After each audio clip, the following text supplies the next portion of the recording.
Seguimos en la conferencia CAF en su versión número 19. Ahora nos acompaña el director para el hemisferio occidental del Fondo Monetario Internacional, Alejandro Werner. Muchísimas gracias por acompañarnos, No, gracias señor a ti. Werner. Bueno, en esta discusión que vemos ahora sobre los retos que tiene América Latina en materia de la economía, con la desaceleración de la economía china, pero también no con un crecimiento muy amplio de Estados Unidos y un crecimiento más débil de Europa. ¿Cómo ve usted ahora otro punto de preocupación y es la decisión que pueda tomar la Reserva Federal sobre las tasas de interés? ¿Qué impacto cree que puede generar? No, como hemos dicho en otras ocasiones, la región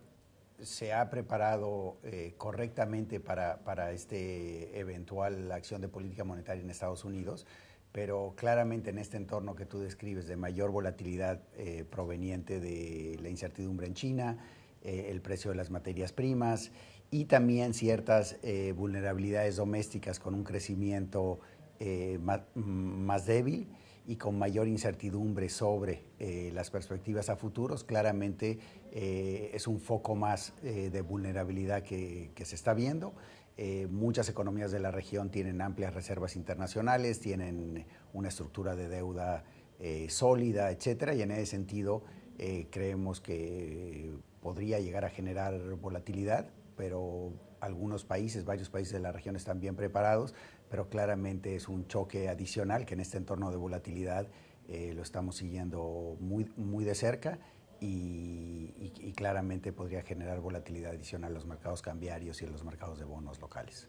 Hablemos un poco de estas perspectivas que siempre genera el Fondo Monetario Internacional de Crecimiento para estos países de América Latina. ¿Cuáles serán estas economías que pueden ser un motor impulsor del crecimiento en la región? Mira, no, como tú bien sabes, en octubre, que son nuestras reuniones anuales en Lima, Perú, este año se hacen allá, vamos a publicar nuestras nuevas proyecciones, pero claramente en la región tenemos por un lado economías que si ves los pronósticos que están haciendo otros analistas o los que hicimos nosotros en julio, pues claramente tenemos a Venezuela con un crecimiento negativo muy alto, Brasil también presentando un crecimiento negativo, y luego tenemos las economías grandes de América Latina creciendo entre medio punto y 2,5, 3%, y muchas de ellas habiéndose desacelerado desde niveles de 5 a este rango. Entonces, en ese sentido yo te diría, las economías relativamente grandes, pues tenemos economías como Perú, Chile, México, Colombia, que todavía siguen en este rango de entre 2 y 3,5, algunas de ellas ya acelerándose, pero claramente son las que proveen cierto soporte, y luego economías más pequeñas con crecimientos elevados, pues Panamá, República Dominicana, y luego en Centroamérica estamos viendo una recuperación del crecimiento, una recuperación gradual, pero creo que es una señal favorable, y luego economías, yo te diría, como Uruguay y Paraguay, que en medio de un contexto de alta volatilidad, incertidumbre, etcétera, que es el Cono Sur, han mantenido un crecimiento estable y una situación macroeconómica muy favorable. El fondo también a veces hace una especie de recomendaciones. ¿Qué medidas a nivel monetario podrían adoptar los países, sobre todo para hacer frente a estas presiones de inflación? Mira, a nivel monetario lo que vemos es que los países, o muchos países de la región, han reaccionado de manera muy buena,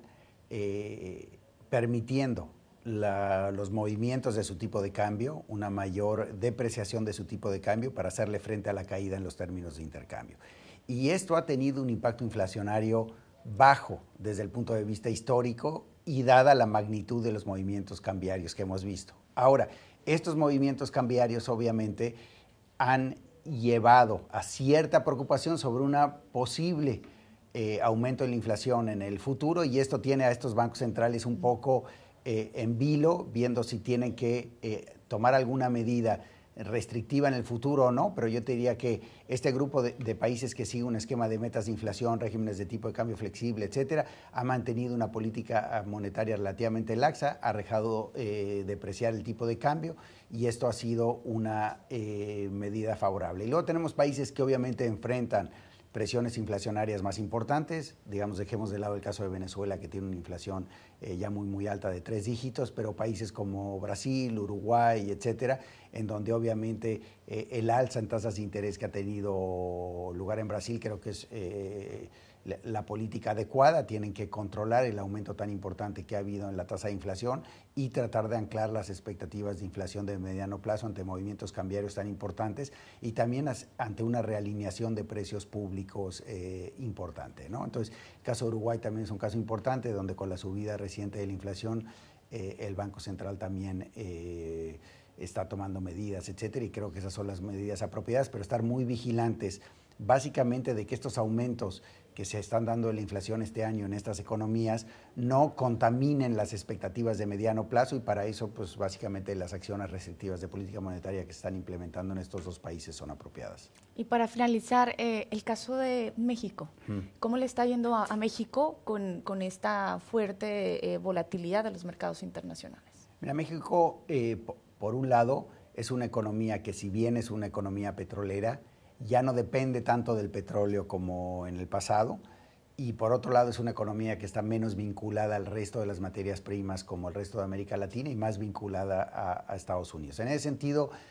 dada la recuperación que se está dando en la economía de Estados Unidos y dada el proceso de reformas estructurales de la economía mexicana, pues había una expectativa de una aceleración importante en esa economía. Esta expectativa no se ha materializado plenamente en 2015. México sigue creciendo en el orden, digamos, de 2,5%,